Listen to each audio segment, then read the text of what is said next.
दोस्तों, इस समय पूरे देश में सवर्णों को लेकर के काफ़ी मुद्दे चल रहे हैं और केंद्र सरकार से लेकर जो प्रदेश की योगी सरकार है, तमाम सरकारें इस समय ब्राह्मण वोट बैंक की तरफ देख रही हैं। ऐसे में कुछ मुद्दे ऐसे हैं जिस पे बात करना बहुत आवश्यक है और हमारे साथ चलते चलते जुड़ रहे हैं सर्वेश पांडे जी, जो किसी भी परिचय के मोहताज नहीं है। सर्वेश जी, सबसे पहले मोदी जी के उस निर्णय पे जिसपे लगातार हल्ला मचा हुआ, उसका क्या कहना चाहिए? ये जो नीट वाला है, हाँ, नीट वाला। देखिए, मोदी जी ने जो निर्णय लिया है नीट में 27% ओबीसी आरक्षण और 10% आर्थिक रूप से पिछड़े सवर्णों के आरक्षण का, मैं इसका बिल्कुल समर्थन नहीं करता हूँ। उसके पीछे कारण है, जो गुरु आरक्षण पाकर गुरु बनेगा वो कभी देश को विश्वगुरु नहीं बना सकता है।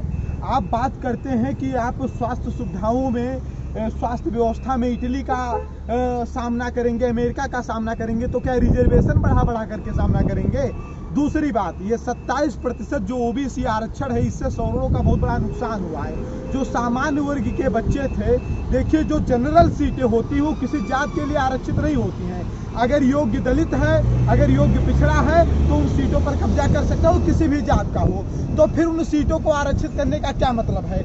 उन सीटों को आरक्षित करने से सिर्फ योग्य सवर्णों के पैरों में कुल्हाड़ी मारी गई है, क्योंकि 27% इनका रिजर्व हो जाएगा, इनके लिए रिजर्व हो जाएगा, उसमें हम नहीं जा पाएंगे, सामान्य वर्ग के बच्चे नहीं जा पाएंगे। लेकिन अब जो सामान्य वर्ग की कुछ सीटें बचेंगी, उसमें भी इनमें से इनके जो योग्य लड़के होंगे वो 27 तो लेंगे ही लेंगे और हमारे में भी फाइट करेंगे। तो इसका मैं पुरजोर विरोध करता हूँ और मैं आह्वान करता हूँ अपने समाज के सभी छात्र छात्राओं, युवाओं, माताओं, बहनों, पितातुल्य बुजुर्गों, सभी का आह्वान करता हूं कि ऐसे कानून व्यवस्थाओं का, ऐसे निर्णयों का विरोध होना चाहिए। ये डेमोक्रेसी है, तो डेमोक्रेसी में सरकार के अच्छे कार्यों की प्रशंसा करिए और बुरे कार्यों का विरोध करिए। और अगर आज आप विरोध नहीं करेंगे तो आने वाला समय ऐसा आएगा कि आपका अस्तित्व खत्म हो जाएगा। विपक्ष चुनाव आने से पहले ब्राह्मणों के मुद्दे उठाने लगता है, ऐसा लगता है कि बहुत ज्यादा हमदर्द है। बसपा उसका एक उदाहरण है, सपा उसका एक उदाहरण है, भाजपा तो पहले से कह रहा है कि हमारे तो है ही है सब। क्या लगता है आपको, एक संगठन जमीनी स्तर पर चला रहे हैं, क्या है स्थिति? देखिए, ये जो विपक्ष आज ब्राह्मण सम्मेलन कर रहा है या सत्ता पक्ष कर रहा है, क्योंकि मैं कोई राजनीतिक नहीं हूं तो मेरा कोई विपक्ष नहीं है, मेरे लिए सभी लोग राजनीतिक पार्टियां हैं, ठीक है। तो ये जो जातीय सम्मेलन कर रहे हैं, तो मैं इनको बताना चाहता हूं कि जातीय सम्मेलन से हमारे जातियों की समस्याएं नहीं खत्म होंगी। हमारे जातियों के लिए आपको कुछ करना पड़ेगा। आप हमारे जाति के लिए कितने रोजगार देंगे, हमारे जात के गरीब बच्चों को कितनी निःशुल्क कोचिंग व्यवस्था उपलब्ध करवाएंगे, हमारे समाज की गरीब कन्याओं की कितनी शादियां करवाएंगे। हमारे जातियों के लिए आपको कुछ करना पड़ेगा। आप हमारे जाति के लिए कितने रोजगार देंगे, हमारे जात के गरीब बच्चों को कितनी निःशुल्क कोचिंग व्यवस्था उपलब्ध करवाएंगे, हमारे समाज की गरीब कन्याओं की कितनी शादियां करवाएंगे। इनसे मेरी समस्याएं खत्म होंगी। दूसरी बात, आज जिनको बड़ा ब्राह्मण प्रेम जिनके अंदर उबालमान रहा है, वो लोग तब कहां थे जब मिर्जापुर में 3 ब्राह्मणों की आंखें निकाल ली गई थी और लाशें तक नहीं मिली थी? वो लोग तब कहां थे जब 20 साल की सजा काटने के बाद विष्णु तिवारी जी जेल से छूट करके आए थे? उनके घर में एक भी राजनीतिक पार्टी का नेता सांत्वना देने तक के लिए नहीं गया था। वो लोग तब कहां गए थे जब कम से कम थोक के भाव में ब्राह्मण समाज की हत्याएं उत्तर प्रदेश में हो रही थी? आज जब चुनाव नजदीक आया तो इनका ब्राह्मण प्रेम जगा है। मैं कहना चाहता हूं कि 13% के आसपास में उत्तर प्रदेश में ब्राह्मण हैं। अगर क्षत्रिय, वैश्य, भूमिहार सभी को मिला लिया जाए तो हम 22% के आसपास में हैं। मतलब हम सीएम डिसाइड करेंगे कि कौन बनेगा, कौन नहीं बनेगा। एक बात मैं आपको और बताना चाहता हूं, दलितों का जो वोट बैंक है वो मायावती के लिए है। पिछड़ों का अधिकतर वोट बैंक जो है सपा के लिए है। मुस्लिम जो है सपा और कांग्रेस में बटे हुए। बचे सवर्ण में ब्राह्मण, क्षत्रिय, कायस्थ, भूमिहार। अब ये जिधर जाएंगे सरकार उन्हीं की बनेगी। तो मैं यही चाहता हूं कि झूठे इनके ये बहला रहे, फुसला रहे हैं, इनके बहकाव में ना आकर के संगठित होइए। क्योंकि आप अगर जातीय विवादों में, बाभनवाद, ठाकुरवाद, बनियावाद, भूमियावाद में फंसे रहेंगे तो सवर्ण समाज के साथ ऐसे खिलवाड़ होता रहेगा।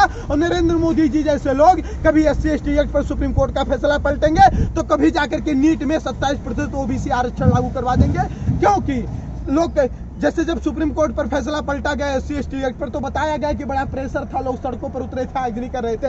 लेकिन मैं कह रहा हूं कि इस 27% ओबीसी आरक्षण लागू करने में इनकी क्या मजबूरी थी? कितने लोग सड़क पर उतरे थे? कौन ऐसा दबाव था? कुछ नहीं। इनकी मंशा है सवर्णों को दबाया जाए, किसी भी तरीके से प्रतिभाओं को कुंठित किया जाए। एक बात मैं बताना चाहता हूं कि शिक्षा के क्षेत्र में स्वास्थ्य सुविधाओं के क्षेत्र में, इन क्षेत्रों में आरक्षण व्यवस्था जो है ये बहुत ही नुकसानदायक है और देश में नासूर की तरह काम करेंगे, जिससे देश हमारा खोखला हो जाएगा, जख्मी हो जाएगा। एक छोटा सा प्रश्न चित्रकूट से लूंगा। अभी आप उस अभियान से भी जुड़े थे जिसमें हमने छोटा सा प्रश्न पूछा था जिम्मेदारों से कि 2 ब्राह्मण परिवारों की मदद क्यों नहीं। उल्टा हमें कहा गया कि आप विपक्ष के हैं। आप उस मुद्दे पे सर्विस पांडे ने स्टैंड लिया था। क्या कहना चाहेंगे ऐसे मुद्दे जब आते हैं तो? देखिए, मैं एक बात मैं आपको और बता दूं, राजनीति का कोई सिद्धांत नहीं है और सत्ता प्राप्ति ही राजनीति का सिद्धांत है। नेता वोट बैंक के लिए कुछ भी कर सकता हो, किसी भी जात बिरादर का क्यों ना हो। तो एक बात मैं बताना चाहूँ, मेरे समाज की जो समस्याएं हैं उनको खत्म करने के लिए कोई दूसरा नहीं आएगा, मेरे समाज के लोगों को जगना पड़ेगा। वोट बैंक के लिए कुछ भी कर सकता हो, किसी भी जात बिरादर का क्यों ना हो। तो एक बात मैं बताना चाहूँ, मेरे समाज की जो समस्याएं हैं उनको खत्म करने के लिए कोई दूसरा नहीं आएगा, मेरे समाज के लोगों को जगना पड़ेगा। आज ब्राह्मण प्रेम उत्तर प्रदेश में इसलिए जग रहा है क्योंकि ब्राह्मण समाज जग रहा है, ठीक है। आज सवर्णों के लिए कुछ लोग बोलने को इसलिए तैयार हैं क्योंकि सवर्ण समाज जग रहा है। इसलिए समाज की जो समस्याएं, उन समस्याओं के लिए हमको आपको खड़ा होना पड़ेगा। आज जब आप खड़े हुए, आपके ऊपर कमेंट किए गए, आपके ऊपर व्यंग किए गए, आपके ऊपर मतलब आपके ऊपर कटाक्ष किए गए, आपको डांटा फटकारा भी गया, जो भी हुआ हो वहाँ के द्वारा, मैंने कुछ थोड़ा वीडियो देखा था, तो ये चीजें हुई। लेकिन कहीं ना कहीं उनको ये भी लगा कि अब ये समाज जग रहा है यहाँ पर और इससे मेरी बड़ी बदनामी होगी, इसलिए उन्होंने इस तरीके से हरकत आपके साथ की। तो मैं बस इतना कहना चाहता हूँ कि समाज की जितनी समस्याएं हैं, उन समस्याओं के खिलाफ मेरे समाज के सभी लोग खड़े हों। और राजनेता किसी का रिश्तेदार नहीं होता है, वो अपनी कुर्सी के लिए कुछ भी कर सकता है, तो वो आपके हितैषी कभी नहीं हो सकते। सिर्फ और सिर्फ आप अपने लिए खड़े हुए, अपने समाज के लिए खड़े हुए। सर्वेश पांडे पॉलिटिकल एक्टिविटी तो नहीं करेंगे?